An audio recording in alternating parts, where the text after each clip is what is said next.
Hello बच्चों, कैसे हो आप सब। मैं फिर से हाजिर हूँ आपके सामने एक कहानी लेकर। सुनना है आप सभी को। आज की कहानी है रिमझिम शहर की। एक शहर हुआ करता था जिसका नाम था रिमझिम। रिमझिम शहर में एक बहुत सुंदर बगीचा था। उस बगीचे में बहुत सारे फूल खिले हुए थे। बेला, गुलाब, चंपा, चमेली, गेंदा, सूरजमुखी, इतने सारे सुंदर सुंदर फूल खिले हुए थे। पूरे बगीचे में आप जहाँ जाओ फूलों की खुशबू आती थी। और उस बगीचे में बहुत सारे सुंदर सुंदर हरे भरे पेड़ भी लगे हुए थे।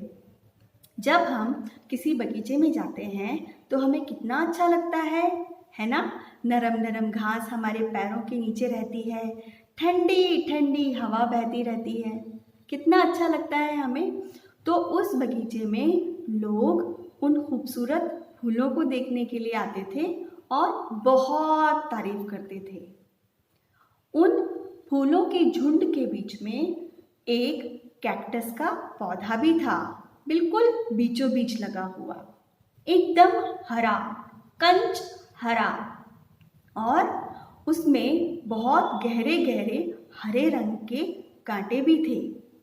चूंकि वो पौधा उन फूलों के पौधों के बिल्कुल बीच में था तो वो कैक्टस का पौधा बहुत अलग लगता था। अब बात ये थी कि जब फूलों के पौधे आपस में बात करते थे तो हमेशा उस कैक्टस के पौधे की बुराई करते थे।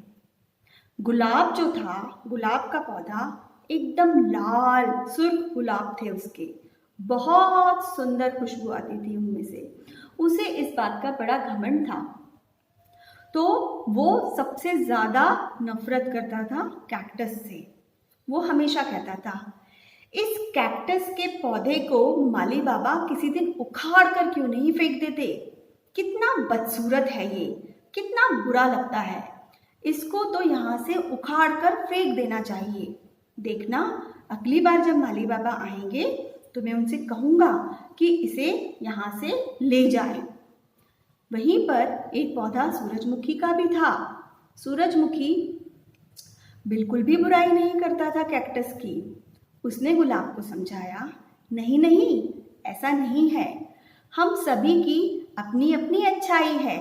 हमें कभी भी किसी का मजाक नहीं उड़ाना चाहिए या किसी को बदसूरत नहीं बोलना चाहिए। तो गुलाब ने कहा, ओह छोड़ो, तुम भी जाने दो, मुझे तो ये कैक्टस बिल्कुल भी पसंद नहीं है।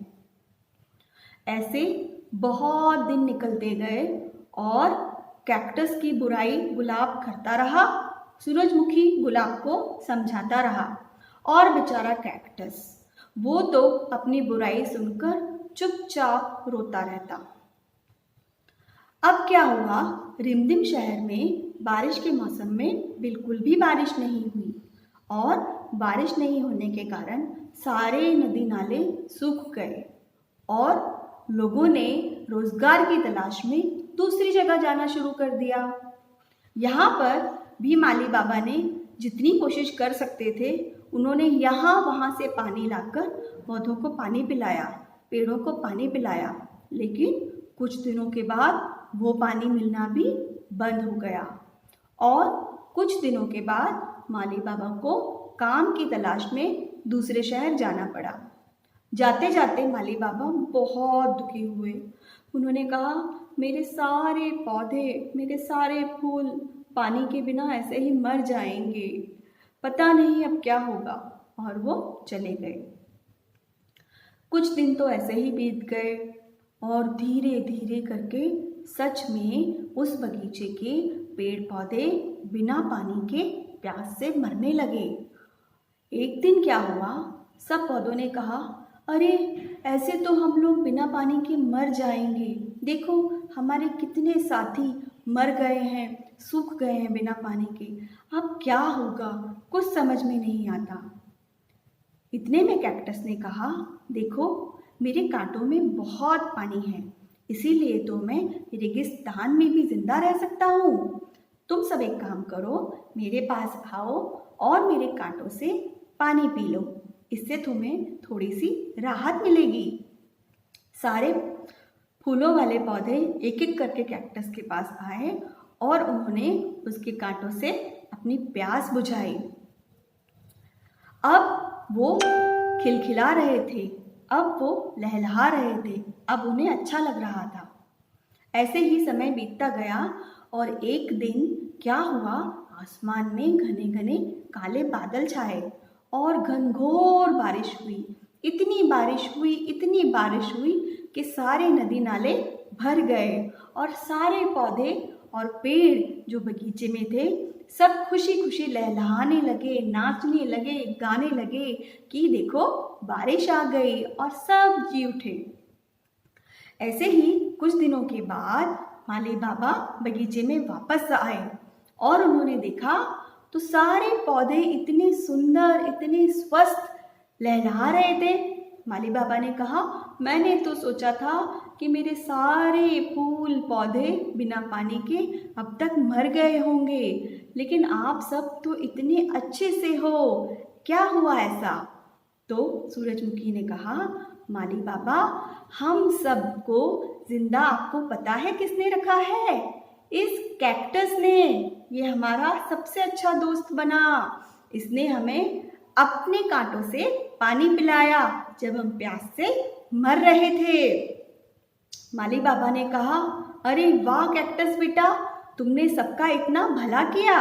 इधर गुलाब कोने में खड़ा खड़ा बहुत दुखी हो रहा था। उसे जो भी उसने कैक्टस से कहा था, गुस्से में उसका बड़ा मलाल हो रहा था, उसे बड़ा अफसोस हो रहा था। वो धीरे धीरे कैक्टस के पास आया और उसने कहा, कैक्टस तुम सबसे अच्छे हो, मुझे प्लीज़ माफ़ कर दो जो भी मैंने बुरी बातें तुमसे कही। तुमने बिना सोचे समझे हमारी जान बचाई है। हम सब में सबसे सुंदर दिल तुम्हारा है, सबसे अच्छा दिल तुम्हारा है, प्लीज़ तुम मुझे माफ़ कर दो। कैक्टस ने कहा, मैंने तो तुम्हें पहले ही माफ़ कर दिया था, मुझे तुम्हारी किसी बात का कोई बुरा नहीं लगा, बस तुम मुझे अपना दोस्त बना लो। वो सब गले मिले, सूरजमुखी, गेंदा, चंपा, चमेली सब आपस में गले मिले और माली बाबा ने इनको खूब पानी पिलाया और खूब खाद खिलाई और खूब सारी मिट्टी डाली और सब पे प्यार से बहुत देर तक हाथ फेरते रहे। और उसके बाद रिमझिम शहर के उस प्यारे से बगीचे में सभी सूरजमुखी, चंपा, चमेली, गेंदा, गुलाब और कैक्टस वो सब मिलजुल कर अच्छे से खुशी खुशी रहने लगे। तो देखा बच्चों, इस कहानी से हमें ये शिक्षा मिलती है कि कभी भी हमें किसी की बुराई नहीं करनी चाहिए जिससे कि उसका दिल दुखे। दूसरी बात, हमें हमेशा दूसरों की मदद करनी चाहिए और दूसरों की हेल्प करनी चाहिए, है ना? क्योंकि हो सकता है कभी हमें भी किसी की मदद की ज़रूरत पड़ जाए।